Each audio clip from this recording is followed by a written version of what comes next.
Communist கட்சி சிபிஎம்ல 3 இடத்துல தோல்வியை தழுவிக்குது. வெஸ்ட் பெங்கால், கேரளா, திரிபுரா. இதை பத்தி உங்க கருத்து என்ன? ஏன் இந்தியாவுல வந்து கம்யூனிஸ்ட மக்கள் ஏற்றுக்கலையா, வெறுக்கிறாங்களா? முசோலினையும் ஹிட்லரையும் அவங்களுடைய ஹிட்லருடைய நெஞ்சுக்குள்ள கால் பதிச்சுங்க. இப்போ ஹிட்லர் என்ன சொல்லுவாருன்னா, இந்த உலகம் ஒன்று இருக்குதானா அதுக்கு மேல நான் கடவுளை நோக்கம்னா அவருக்கு மேல நான் பண்ணுவேன். அப்படிப்பட்ட ஹிட்லரை வச்சு காட்டுங்க. இந்த மோடி எங்களுக்கு எவ்வளவு. ஆனால்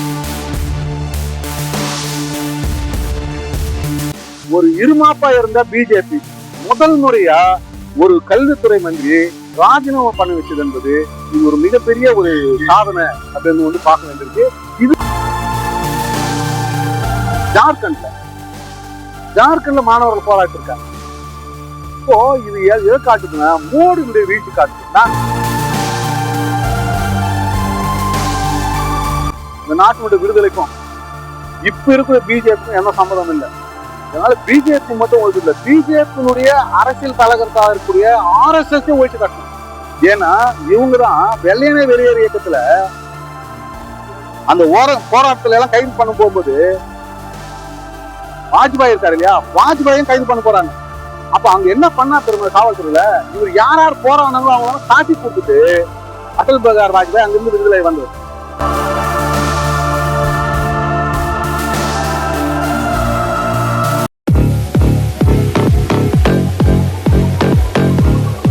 மக்கள் குரல் நேயர்களுக்கு வணக்கம். இன்னைக்கு பாத்தீங்கன்னா கார்னூர்ல மோடியை பதவி விலகுன்னு சிபிஎம் கட்சி வந்து ஒரு ஆர்ப்பாட்டம், ஒரு கூட்டம் நடத்திருக்காங்க. சிபிஎம் கட்சியின் மாவட்ட செயலாளர் தோழர் ஜானகிராமன் ஐயாவை பார்க்க வந்திருக்கோம். ஐயா, உங்ககிட்ட ஒரு சில கேள்விகள் கேட்கணும். வெள்ளையனே வெளியேறு இயக்கம் தமிழ்நாடு ஃபுல்லா நடைபெற்றது. ஏன் நாடு சுதந்திரம் வாங்கியும் அந்த அந்த என்ன காரணத்தால அதை நீங்க பண்றீங்க?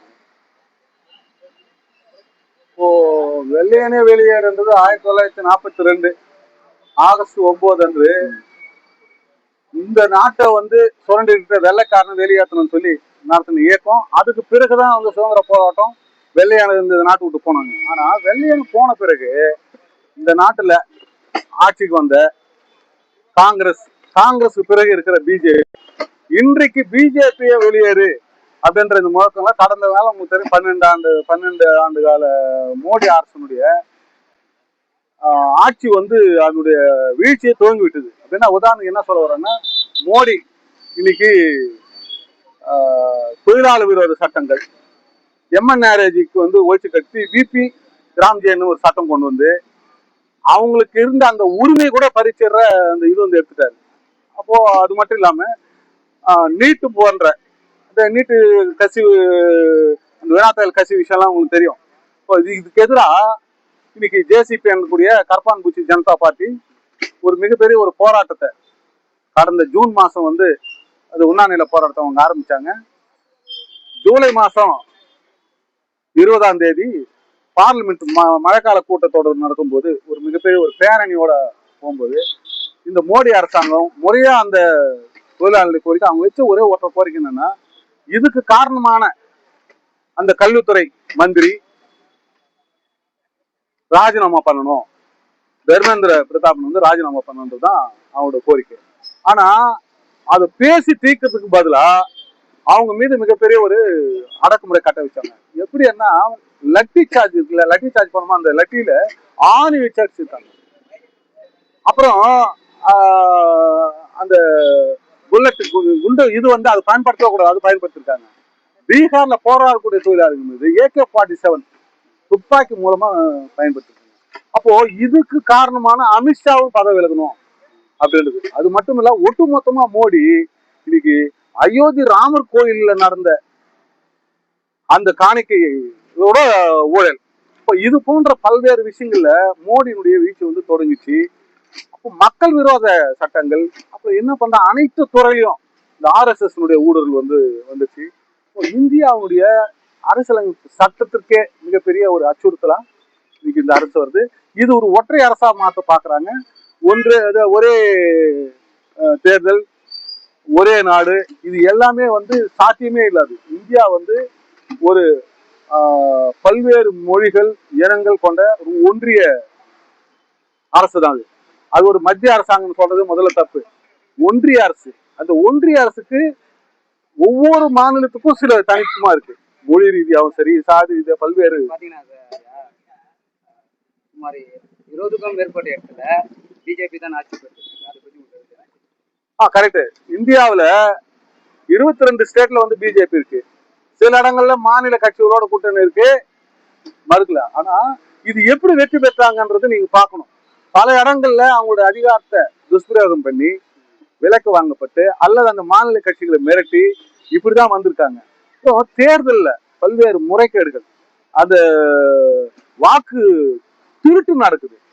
முதல்ல வாக்கு உரிமையை பறிக்கிறாங்க, அந்த தேர்தல்ல வாக்கு திருட்டு வேற நடக்குது. இப்படி பல வேலைகளை செஞ்சுதான் வந்து இன்னைக்கு மோடி வெற்றி பெற்றிருக்காரு. எப்படி இருந்தாலும் நீங்க இன்னைக்கு பாத்தீங்கன்னா வட மாநில தொழிலாளிங்க தலைநகரம் சொல்லக்கூடிய அந்த மண்டலத்துல உத்தரகாண்ட், ஊபியில பிஜேபி ஆட்சி செய்கிற அந்த மாநிலத்திலேயே அங்க இருக்கிற தொழிலாளர்கள் வெறும் 10,000 12,000 சம்பளம். அவங்க பல வருஷமா 5 வருஷம் 10 வருஷமா வேலை செய்யற தொழிலாளிக்கு வெறும் 10,000 12,000. வேலை எவ்வளவு? மிக 10 மணில இருந்து 12 மணி நேரம் வரல வேலை வாங்குறாங்க. இப்ப இதுக்கு எதிரா வட மாநில தொழிலாளி போராட ஆரம்பிச்சிட்டாங்க. மிகப்பெரிய அந்த போராட்டம் எனக்கு தெரிஞ்சு என்னன்னா ரயில்வே போராட்டத்துக்கு பிறகு. ஆமா ஆமா, அது ரயில்வே போராட்டத்திற்கு பிறகு மிகப்பெரிய அளவுல நடந்த இந்த வட மாநில தொழிலாளர் போராட்டம் என்பது சில ஆயிரம் பேரை வந்து கைது செஞ்சு வேற வழி இல்லாம பிஜேபி ஆட்சி செய்யக்கூட உத்தரகாண்ட்லயும் உத்தரப்பிரதேசலயும் மினிமம் வேஜஸ் ஆக்ட் கொண்டு வந்தாங்க. மினிமம் வேஜஸ் ஆக்ட்ன்றது அவங்க வந்து 16,000 18,000 தான் கொண்டு வந்திருக்காங்க. அவங்க என்ன சொல்றாங்கன்னா எங்களுக்கு குறைஞ்சபட்சம் 20,000 ரூபாய் வேணும்னு சொல்லி ஒரு போராட்ட வரலாறு இருக்கு. இது எதை காட்டுது? பிஜேபி அரசாங்கத்துடைய தொழிலாளி விரோத மக்கள் விரோத கொள்கையை நடைமுறைப்பதற்கு எதிராக தொழிலாளி வர்றது எழுந்து போராடுறதுன்றது ஒரு பெரிய எழுச்சி அந்த போராட்டம். அப்போ அதுக்கு அடுத்து பாத்தீங்கன்னா கர்தான்பூச்சினுடைய அந்த சிஜிபியினுடைய போராட்டம் வெறும் அவங்க மட்டும் இல்ல, அந்த போராட்டத்தை அவங்கதான் பண்ணாங்க. இருந்தாலும் இடதுசாரிகளுடைய மாணவர் அமைப்பு, எங்களுடைய சிபிஎம்எல் கட்சியுடைய அகில இந்திய மாணவர் கழகத்துடைய தேசிய தலைவர் நேகா வந்து அதுல 23 நாள் 1ஆம் நிலை போராட்டத்துல இருந்தாங்க. அவங்க நடத்தின போராட்டத்தை அவங்களோட சேர்ந்து ஒரு டீமும் பண்ணாங்க. அதே மாதிரி இடதுசாரி எஸ்எஃப்ஐ இப்படி எல்லா அமைப்பும் சேர்ந்து இந்த போராட்டத்தை நடத்தும் போது மோடி அரசாங்கத்துடைய ஆணவத்துக்கு எனக்கு தெரிஞ்ச விவசாயிகள் போராட்டத்தை தாண்டியும் டெல்லி தலைநகரத்துல ஸ்தம்பித்துச்சு கோட்டை. அவங்க வந்து பாராளுமன்ற துணைக்கு வரும்போது அனைத்து சாலைகளும் இளைஞர்களுடைய பட்டாளம் எதிர்பார்க்கல. ஜூலை 20ஆம் தேதி மிகப்பெரிய சாரசாரியா வந்து வந்தது. மோடி அரசாங்கம் முடியல. ஆனா கண்மூடித்தனமா அவங்களோட ஒடுக்குமுறையை பார்த்தாங்க. அதை மீறி வந்து வெற்றி பெற்றிருக்காங்க. முதல் அடி என்னன்னா, ஒரு இருமாப்பா இருந்த பிஜேபி முதல் முறையா ஒரு கல்வித்துறை மந்திரி ராஜினாமா பண்ண வச்சது என்பது இது ஒரு மிகப்பெரிய ஒரு சாதனை அப்படின்னு வந்து பார்க்க வேண்டியிருக்கு. இதுதான் மிகப்பெரிய அடி, ஒரு பின்னடைவு. அப்ப அடுத்து என்னன்னா, இன்னைக்கு பாத்தீங்கன்னா ஜார்க்கண்ட்ல மாணவர்கள் போராட்டி இருக்காங்க. இப்போ இது எதை காட்டுதுன்னா மோடியினுடைய வீழ்ச்சி காட்டுது. நாங்க என்ன சொல்றோம், ஆகஸ்ட் 9 வெள்ளையனை வெளியேறுன்றது ஞாயிற்றுக்கிழமைனால நாங்க நேற்றுக்கு அனைத்து தொழிற்சங்க கூட்டங்கள் சார்பாக போராட்டம்ன்றதுனால இன்னைக்கு நாங்க 10ஆம் தேதி சுமார் 300க்கும் மேற்பட்டவரை கைது பண்ணிருக்காங்க, போராட்டம் பண்ணிருக்காங்க. ஆமா, அனைத்து தொழிற்சங்க சார்பா வந்து நாங்க பண்ணிருக்கோம். திருவள்ளூர்ல நடந்திருக்கு. அதுல நான் உள்பட இங்க இளைஞர்கள் உள்பட எங்களுடைய தோழர்களும் வந்து கைதாகி வந்திருக்கோம். அது என்னன்னா, அது அனைத்து தொழிற்சங்க கூட்டமைப்பு. இது எம்எல் கட்சி நாடு முழுவதும். நாங்க இந்த நாள் வந்து ஆமா நம்ம அது வெளியேற சொல்றோம். பிரதமர் மோடியை வந்து இந்த ரீசனுக்காக தான் வெளியேற சொல்றீங்களா? கண்டிப்பா. என்னன்னா, இது மக்கள் விரோத அரசு. நான் என்ன சொல்றேன்னா, தொழிலாளர் விரோத அரசு. தொழிலாளர் அந்த 4 தொகுப்பு சட்டங்கள், தொழிலாளருடைய போராடி பெற்ற அந்த உரிமையில 44 சட்டங்களை இன்னைக்கு வந்து 4 சட்டங்களை கொண்டு வந்துரு. இன்னைக்கு தொழிலாளிக்கு மிகப்பெரிய என்ன, இன்னைக்கு சங்கம் வைக்காம முதல்ல வந்து 7 பேர் இருந்தா சங்கம் வைக்கலாம் சட்டம் இருந்தது. அதுக்கு பிறகு இப்ப 100 பேர் இருந்தாலும் சட்டம் இருந்தது. இப்ப என்னன்னா 300 பேர் இருந்தாலும் சங்கம் வைக்கணும்னு சொன்னா இன்னைக்கு நாட்டுல 60% தொழிற்சாலை வேலை செய்யும் தொழிலாளர்லாம் அவங்களுக்கு போராடவே முடியாது. இருக்கிற சட்டங்களை அமலாக்கல. குறைஞ்சபட்ச மினிமம் வேஜஸ் ஆக்ட் கூட இல்ல. இப்படிப்பட்ட நிலையில தான் இந்த மோடியை பதவி விலகணும்னு நான் கேட்கிறோம். எம்என்ஆர்ஜில 100 நாள் வேலை திட்டத்துல மிகப்பெரிய ஒரு மோசடி என்னன்னா, அந்த சட்டத்தை நீக்கிட்டாங்க.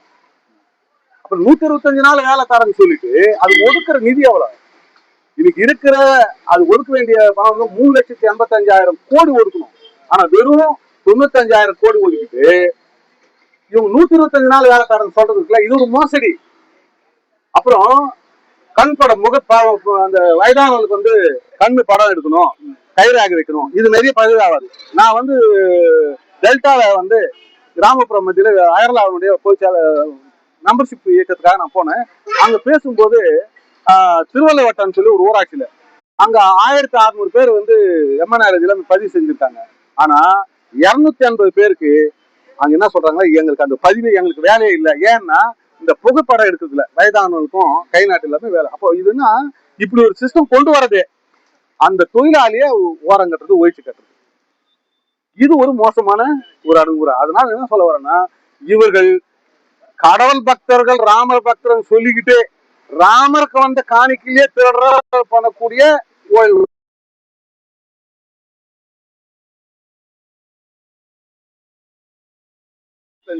இன்னைக்கு 1350 கோடிக்கு மேல அந்த கட்சியினுடைய வளர்ச்சி வந்து அதானே அம்பானியுடைய வளர்ச்சி இருக்குங்க. இப்போ 2 பேர் இந்தியாவுல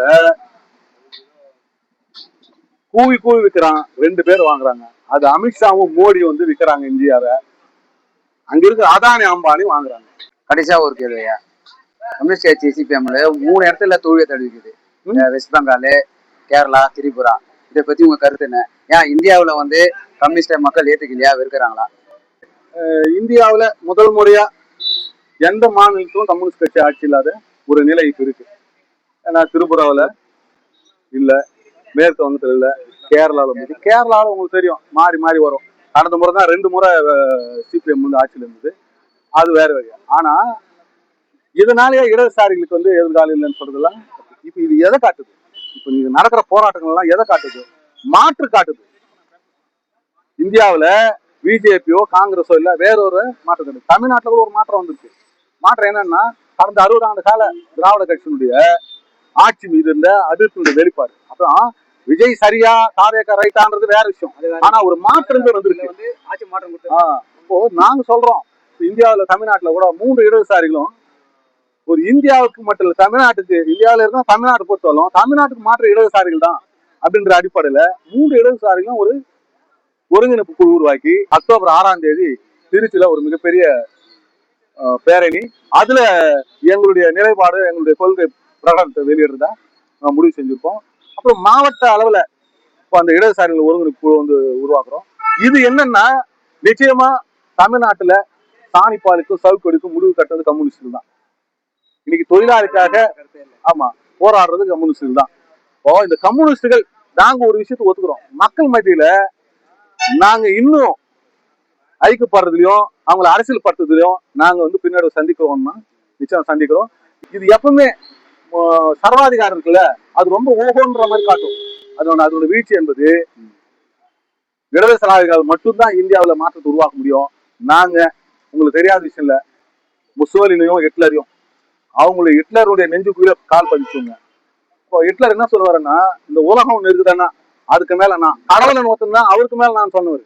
அப்படிப்பட்ட ஹிட்லரை வயசு காட்டுவாங்க. இந்த மோடி எங்களுக்கு எவ்வளவு என்னன்னா, இந்த எங்களுடைய கிராமப்புற வரிய மக்கள் வந்து எம்என்ஆர்ஜில தேசிய ஊரக வேலை வாய்ப்பு திட்டம் பணி செய்யற இந்த மாதிரி தொழிலாளிக்காக அனைத்து இந்திய விவசாய கிராமப்புற தொழிலாளர் சங்கத்தின் மூலமா அமைப்பாக்குற வேலை பார்த்துட்டு இருக்கோம். வர அக்டோபர் மாசம் அதுல மாநில மாநாடு வந்து இதுல புதுக்கோட்டையில் நடக்குது. அகில இந்திய மாநாடு ஜார்க்கண்ட்ல கிரீடியில வந்து நடக்குது. அதை ஒட்டி எங்களோட உறுப்பினர் சேர்ப்புல கிராமங்கள்ல ஊராட்சி அளவுல அந்த முக்கூட்டுக்கு எதிராக இன்னைக்கு வந்து கிராமங்கள்ல எது மக்களுக்கு சுமையா இருக்குதுன்னா, அங்க இருக்கிற ஆதிக்க சக்திகள், அங்க இருக்க கான்ட்ராக்ட்காரங்க, இந்த அரசு நிறுவனம், இதுதான் வந்து ஜனங்களுக்கு கிடைக்கக்கூடிய அந்த சலுகைகளை பறிக்கிற பிரச்சனையா இருக்கு. அதுக்கு எதிரான ஒரு முக்கூட்டுக்கு எதிரான ஒரு அமைப்பு ரீதியான வேலை வந்து கிராமப்புற வரி மக்கள் விவசாய தொழிலாளர்கள் அமைப்பாக்கி ஊராட்சி அளவுல நாங்க மாநாடு நடத்தி அதை நோக்கி பயணிக்கிறோம். எங்களுக்கு இந்த மாவட்டங்கள்ல நாங்க வந்து ஜனங்களுக்கான வீட்டு மேன விஷயங்கள் கிட்டத்தட்ட நாங்க வந்து ஒரு 200 ஏக்கருக்கு மேல இந்த ஏரியாவில் விவசாய நிலத்தை கைப்பற்றி கொடுத்துருக்கோம். வீடு இல்லாத வீடு மனப்பட்டா கொடுத்துருக்கோம். இப்போ இது மாதிரி ஒரு தொடர்ச்சியான மக்கள் சார்ந்த இயக்கங்களை நாங்க நடத்திட்டு இருக்கோம். நிச்சயமா எங்களுக்கு எதிர்காலம் இடதுசாரிக்கு மாற்று நாங்க தான் அப்படின்றது நாங்க நிறுவுவோம். இந்த நாட்டினுடைய சுதந்திரத்துக்கும் இந்த நாட்டினுடைய விடுதலைக்கும் இப்ப இருக்கிற பிஜேபிக்கும் எந்த சம்மதம் இல்லை. அதனால பிஜேபி மட்டும் ஒழிச்சு இல்லை, பிஜேபியினுடைய அரசியல் தலைவர்களாக இருக்கக்கூடிய RSS ஒழிச்சு கட்டணும். ஏன்னா இவங்கதான் வெள்ளையனே வெளியேறு இயக்கத்துல அந்த போராட்டத்துல எல்லாம் கைது பண்ண போகும்போது வாஜ்பாய் இருக்காரு இல்லையா, வாஜ்பாயும் கைது பண்ண போறாங்க. அப்ப அங்க என்ன பண்ணா தெரியுமா காவல்துறையில, இவர் யார் யார் போறாங்களோ அவங்க காட்டி கொடுத்துட்டு அடல் பிகாரி வாஜ்பாய் அங்கிருந்து விடுதலை வந்தவர். அப்போ சுதந்திர போராட்டத்துல ஒரு தொடப்பு குச்சி கூட எடுத்து போராடுங்க, எல்லளவு கூட அந்த மக்களுக்காக போராடுறதுங்க, அவங்களுக்கு எடுபடியா இருந்தவங்க. அப்படிப்பட்டவங்க இந்த சுதந்திர போராட்டத்துக்காக தியாகம் பண்ணுங்க யாருன்னா இஸ்லாமியர்கள், கிறிஸ்துவர்கள், காங்கிரஸ்காரங்க, இடதுசாரிகள். இப்படி நடத்தின இந்த போராட்டம் இது பெற்ற சுதந்திரத்துல இவர்களுக்கும் சுதந்திரத்துக்கும் எந்த சம்பந்தமும் இல்லை. அப்படிப்பட்டவங்க இன்னைக்கு வந்து இந்து நாடு, இந்துக்கள் சொல்றதே இருக்கு இல்லையா, ஏமாத்துற வேலை. அது மோசமான அரசியல். பிஜேபியினுடைய RSS நிகழ்ச்சிகள் அமலாக்க பாக்குறாங்க. இதுக்கு முடிவு கட்டும் நாங்க தான் மாற்றம் அப்படின்றது நம்ம சொல்ல பதிவு. பொதுவா இதை தவிர்த்து அரசியலை தவிர்த்து பொதுமக்களுக்கு மோடி ஆட்சியை பத்தி எதிர்த்து ஏதாவது ஒரு மெசேஜ் சொல்லுங்க. பொதுமக்கள் சொல்ற விஷயம் என்னன்னா, இன்னைக்கு லட்சம் மக்கள் வந்து MNRGல வேலை செஞ்சுட்டு இருக்காங்க. அதை வந்து ஒழிச்சு காட்டுறதுக்கு, நீட்டு போறதுக்கு மிகப்பெரிய துரோகம் வைக்கிறாரு. அதே போன்று வந்து அரசு துறைகள் எல்லாமே இன்னைக்கு தனியார் துறை ஆகிருக்கு. இன்சூரன்ஸ், ரயில்வே, இது எல்லாத்துலயுமே தனியார் மயம். இருக்கக்கூடிய டிஃபென்ஸ் இருக்கு இல்லையா, பொது அந்த பாதுகாப்பு துறை, இது கூட இன்னைக்கு வந்து கார்பரேட்டுக்கு வந்து கொடுக்குற வேலை. அப்போ இப்படிப்பட்ட ஒரு மோசமான மக்கள் விரோத நடவடிக்கைகளை இவர் செஞ்சு கார்பரேட் மயமாகிட்டு வர்றாரு. நாங்க அதுதான் சொல்றோம், அதானி அம்பானியுடைய ஏஜென்டா, அந்த கார்பரேட் ஏஜென்டா தான் மோடி இருக்காரு. இவர் மக்கள் விரோதி, எனவே இவர் மோடி வந்து பதவி விலகணும் அப்படின்றது நாங்க வலியுறுத்துறோம். அது இல்லாம அரசாங்கம் இவங்க எந்த RSS சித்தாந்தம் சொல்றாங்களோ, எந்த ராமர் பற்றி சொல்றாங்களோ, அந்த அயோத்தியிலேயே ஊழல் பண்றாங்கன்னா இவங்க எப்படிப்பட்டவங்கன்றது நாங்க சொல்ல தேவையில்லை. அது போன்ற ஒரு மோசமான சக்திகள் நாட்டை ஆடுறதுக்கு தகுதியாற்றவங்க நாங்க சொல்றோம். கடைசியா ஒரு கேள்வி, எல்லாருமே கேட்குற கேள்வி தான். இப்போ தமிழ்நாட்டில் பார்த்தீங்கன்னா நிறைய பேருக்கு வேலை வாய்ப்பே கிடையாது. ஃபுல்லாக நார்த் இந்தியன் தான் வந்திருக்காங்க. இப்போ எந்த துறையில போனாலும் சரி நார்த் இந்தியோட ஆதிக்கம் தான் இருக்குதே தவிர நம்ம ஆளுங்களுக்கு வேலை வாய்ப்பே இல்லை. இது முற்றிலும் தப்புங்க. என்னன்னா நார்த் இந்தியன் இந்தியன் இல்லை, எல்லா இந்தியர்கள் தான். அப்புறம் ஒரு வேலைக்கு வர்றது குறைஞ்ச கூலிக்கு அவங்கள வந்து அமர்த்தி மிக கூடுதலான நேரம் வேலை வாங்குறது, இது ஒரு முறையான வகுப்பு இல்லை. அவங்க என்னன்னா வேலை, இப்ப தமிழ்நாட்டுல இருந்து டெல்லியில போய் வேலை செய்யறாங்க, இருங்க தமிழ்நாட்டுல இருந்து கேரளால போய் வேலை செய்யறாங்க, தமிழ்நாட்டுல இருந்து ஆந்திரால போய் வேலை செய்யறாங்க. அப்படிலாம் செய்யாமலாம் இல்ல. இன்னொரு விஷயம்னா இந்த வேலைக்கு வர தொழிலாளி இருக்காங்க இல்லையா, அந்தந்த மாநிலத்துடைய அவங்களுடைய வருவாயோட சம்பந்தப்பட்ட விஷயம். அப்புறம் இது புலம்பெயர்ந்த தொழிலாளர்களுக்கு தனி ஆக்டே இருக்கு, 1979 சட்டமே இருக்கு. அவங்கள முறைப்படுத்தி அவங்களுக்கு வந்து பாதுகாப்பு கொடுக்கணும், வேலை கொடுக்கறதுல. நீ வட மாநிலத்துக்காரன் இந்த மாநிலத்துக்காரன் சொல்றதே வந்து தவறான விஷயம். இதை நீங்க சொன்னதுல எனக்கு ஒரு மாற்று கருத்து என்னன்னா, நார்த் இந்தியனுக்கு வந்து கம்மி சம்பளம் சொல்றீங்க, அதை நான் ஏத்துக்கிறேன். ஆனா அந்த சம்பளத்தோட சரி அவனுக்கு ஃபுட்டு வசதியில இருந்து தங்குற வசதியில இருந்து எல்லாமே அடிஷனலா தான் போகுது. அது வந்து நம்ம தமிழ்நாட்டு ஆளுங்களே கொடுத்து அந்த ஊதியத்தை கொடுக்கல, கூட்டி கழிச்சு பார்த்தா எல்லாம் ஒரே அமௌண்ட்டை தான் வரும். நார்த் இந்தியனே கம்மியாக சம்பளம் வரும். உதாரணத்துக்கு சொல்றேன், நம்ம தமிழ்நாட்டில் இருக்கிற ஒரு வேலைக்கு போறவனுக்கு ஒரு 20,000 கொடுக்கணும்னா நீங்க அவனுக்கு ஒரு 10,000 கொடுப்பீங்க. North Indian 10,000. ஆனால் அவனுக்கு ஃபுட்டு வசதி கொடுக்கணும், ரூம் வசதி கொடுக்கணும், எல்லாமே ஒன்றா தானே வரும். இதே என்னோட கேள்வி. நீங்கள் சொன்னதுக்கு கம்மி சம்பளம் சொன்னீங்க இல்லையா? இல்ல அப்படி இல்லைல்ல. என்னன்னா நான் வந்து இங்க இருக்கிற ஆளுங்களுக்கு குறைவான சம்பளம் கொடுக்கணும், அவங்க வேலை கொடுக்குறது நியாயப்படுத்தணும்னு சொல்ல வரல. விஷயம் என்னன்னா தொழிலாளிங்க எல்லாரும் எல்லா இடங்களுக்கும் போறதுன்றது நடக்குது. ஆனா இங்களுடைய தேவையை ஒட்டி குறைவான கொள்ள அதிகமான உழைப்பை சுரண்டது, இது ஒரு மாதிரி ஒரு சுரண்டல் போக்கு. இதை வந்து பயன்படுத்தும் போது என்ன பண்றாங்கன்னா அந்த தொழிலாளிகளுடைய உரிமை பருப்பா ஒரு இன பிரச்சனை உருவாக்குறது. இப்படி பண்ற விஷயம் வந்து ஏற்றுக்கொள்ள முடியாது. நம்ம வந்து இன பிரச்சனைன்னு கிடையாது, வாழ்வாதார பிரச்சனை. ஆமாங்க, இன பிரச்சனை சொல்லல. நம்ம தமிழ்நாட்டுல ஆளுக்கு வேலை கிடைக்கல, அது வந்து இன பிரச்சனை சொல்ல முடியாதுல்ல. இல்ல இன பிரச்சனை அப்படி உருவாக்க பாக்குறாங்கன்ற. நான் என்ன சொல்ல வரேன்னா, ஏன் அந்த தொழிலாளி வந்து அந்நியனா நீ பாக்குற, ஒரு இந்தியனா பாரு, இந்தியனா ஒரு பாரு. இப்ப இங்க தமிழ்நாட்டுல இருக்கிறவங்க டெல்லியில போய் வேலை செய்யலையா, உத்தரப்பிரதேசல போய் வேலை செய்யலையா, எல்லா இடங்களும் வேலை பாக்குறாங்க. விஷயம் என்னன்னா அதை அப்படி பிரிச்சு பாக்குறது இல்ல. அந்த தொழிலாளியா பார்க்கணும். இங்க இருக்கிற தொழிலாளிக்கு சம்பளம் கொடுத்து சங்கம் வைப்பான், போராட வந்ததுனால அவன் ஒரு கொத்தடி மாதிரி வச்சு பாக்குறாங்க. இப்ப சமீபத்துல பாத்துக்கிட்டீங்கன்னா இங்க என்ன நடந்தது தெரியுமா, இந்த விவசாய கட்சி இந்த கண்டிப்புத்தூர் தொழிற்சாலையில 16-17 வயசுல இருக்கிறவங்க 18 வயசுக்கு மேலதான் வேலையில வைக்கணும். இப்போ சிறார்களை வேலையில பயன்படுத்திருக்காங்க. பெண்களை ஒரு குடோன் மாதிரி வச்சு அதுல வந்து வேலை வாங்கியிருக்காங்க. அப்படின்னா குறைவான கூலியில அதிக லாபம் நினைக்குது. என்ன சொல்லுவாங்கன்னா மாசு லாபம் குறைய கூலி குறைய லாபம் உயரும், லாபம் உயர கூலி குறையணுவாங்க. அந்த மாதிரி இவங்க லாபம் உயர உயர கூலி குறையுது. இப்போ இந்த லாபம் வெறி பிடிச்ச இந்த முதலாளி வர்க்கம் அவர்களுக்கு எங்க வந்து மலிவான உழைப்பு கிடைக்குமோ அது தேடுறாங்க. அந்த அடிப்படையில நம்ம அது பார்க்கணுமே தவிர இங்க இருக்கிற தொழிலாளிகளுக்கு முதல்ல இங்கு தனியார் மயமே பொதுத்துறையை ஒழிச்சுக்கிட்டு தனியார் மயம் கொண்டு வரான். தனியார் மயம் எது ஒரு இடஒதுக்கீடு இருக்கு, அதை அமல்படுத்துறாங்களா இல்ல? அப்போ இங்க இருக்க லோக்கல்ல நாங்க சொல்றோம் ஸ்ரீசிட்டின்னு ஒரு ஏரியா இருக்கு, லோக்கல்ல இருக்கும் வேலை கொடுக்க மாட்டேன்றோம். நம்ம கேட்கறோம் எப்படிங்க அந்த மண்ணுக்கு சொந்தக்காரங்க அவங்க வேலை பண்ணா இதுதான் ஒரு மோசடின்றோம். மற்றபடி நம்ம வந்து தொழிலாளி பார்க்கணும், அவங்க வர்றதுனால தான் எங்க வேலை போயிடுச்சுன்றது இல்ல.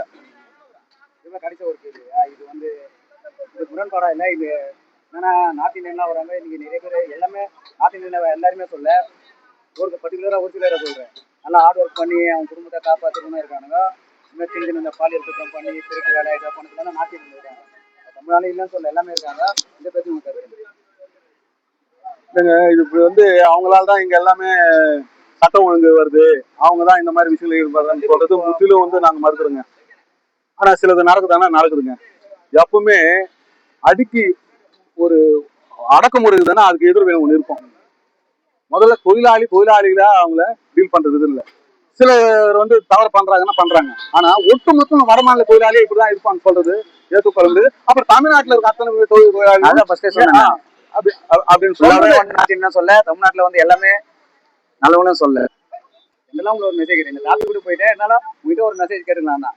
நம்ம அப்படிதான் பாக்குறோம் தொழிலாளி. இப்ப நாங்க இன்னொன்னு கூட சொல்றோம், வடமாநில தொழிலாளர்கள் புலம்பெயர்ந்த தொழிலாளருக்காக ஒரு அமைப்பே காட்டுறோம். நாங்க அவங்களுக்கு புலம்பெயர்ந்த தொழிலாளர்களுடைய ஆக்ட் படி அவங்களுக்கு வாழ்வாதாரத்துக்கு உத்தரவாதப்படுத்தணும். எத்தனை தொழிலாளி இங்க வர்றான்றது இந்த அரசாங்கம் தெரியாதா? எந்த ஃபேக்டரியில வேலை செய்யறான்னு தெரியாதா? அப்ப இது எல்லாமே இங்க இருக்கிற முதலாளி வர்க்கம் அதுக்கு இசைவா இங்க அரசு இருக்கு, அது முறைப்படத்துல செய்யல. அது மாதிரி பண்ணாங்கன்னா யாருக்கும் எந்த பிரச்சனையும் இருக்காது, எந்த சட்ட ஒழுங்கு பிரச்சனையும் வராது. இந்த சட்ட ஒழுங்கு பிரச்சனை வரது கூட இந்த அரசு தான் காரணம். நாங்க நேரத்தை ஒதுக்கி ஒரு சின்ன ஒரு பேட்டி மக்கள் கூட சார்பாக